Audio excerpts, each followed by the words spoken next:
है कि एक समाधान कीजिए महाराज जी। आध्यात्मिक जीवन और सांसारिक जीवन में मानसिक संतुलन नहीं बना पा रहे हैं, क्या मानसिक संतुलन डिप्रेशन है या कोई साया महाराज जी?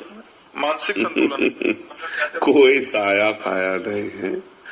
जैसे लोगों को रहता है ना कि बाहरी चक्कर कोई होगा, ये सब भीतरी चक्कर हमारे द्वारा जो पाप कर्म होते वही हमारे मन को जलाते, वही हमारी बुद्धि को भ्रष्ट कर देते, और कोई नहीं।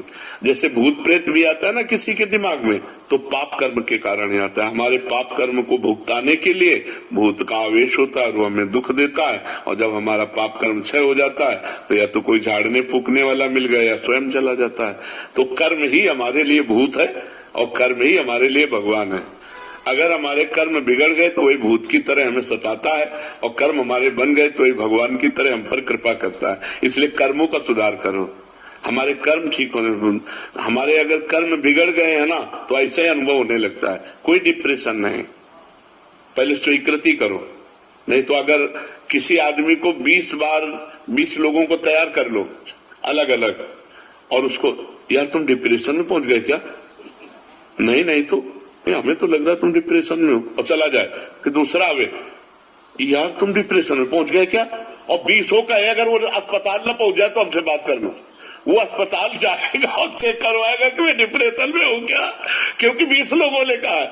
तो हम पहले कह रहे कि ये स्वीकृति करो कि मैं डिप्रेशन में नहीं हूं, ये स्वीकृति करो कि मेरे ऊपर भूत प्रेत का कोई साया नहीं, स्वीकृति से ही फंस गए हो। मेरे ऊपर भगवान की बड़ी कृपा है, और नाम जप करो, गंदे आचरण मत करो। आज हमारी समाज गंदे आचरणों को पाप मान ही नहीं रही है। बहुत जोर से ये व्यभिचार फैल रहा है। ये जो व्यभिचार दोष है बहुत जोर से फैल रहा, चाहे स्त्री हो चाहे पुरुष हो, सबके दिमाग में एक ही बात नाच रही है, बस भोग भोग भोग संसार। ये पाप महापाप है। पर स्त्री गमन, पर पुरुष गमन, ये महापाप है, और कोई इस पर ध्यान नहीं दे रहा। और फिर कहते हैं डिप्रेशन में जा रहे हैं, परेशान हो रहे। परेशान नहीं होगे तो और क्या होगे? हम खुली बात कह रहे हैं, अपने चरित्र को सुधारो, अपने आचरणों को सुधारो, अपने कर्म को ठीक करो, नाम जप करो। किसी से आशीर्वाद मांगने की जरूरत नहीं। और कोई आशीर्वाद ऐसे फल फूल वाला भले दे दे, ऐसा आशीर्वाद बिना अधिकार के नहीं मिल जाता।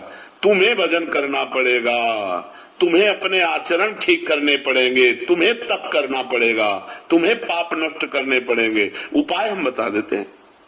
भगवान गीता में अर्जुन को क्या कहते? तुम्हें सहना पड़ेगा, तुम्हें मेरा भजन मन मना भो मत भक्तो माध्याजी माम नमस्कुरु। भगवान सामने खड़े और कह रहे जब तक तुम ऐसा नहीं करोगे तब तक मेरे को नहीं जान सकते। सामने खड़े महाराज। अनन्य चेता सत्यम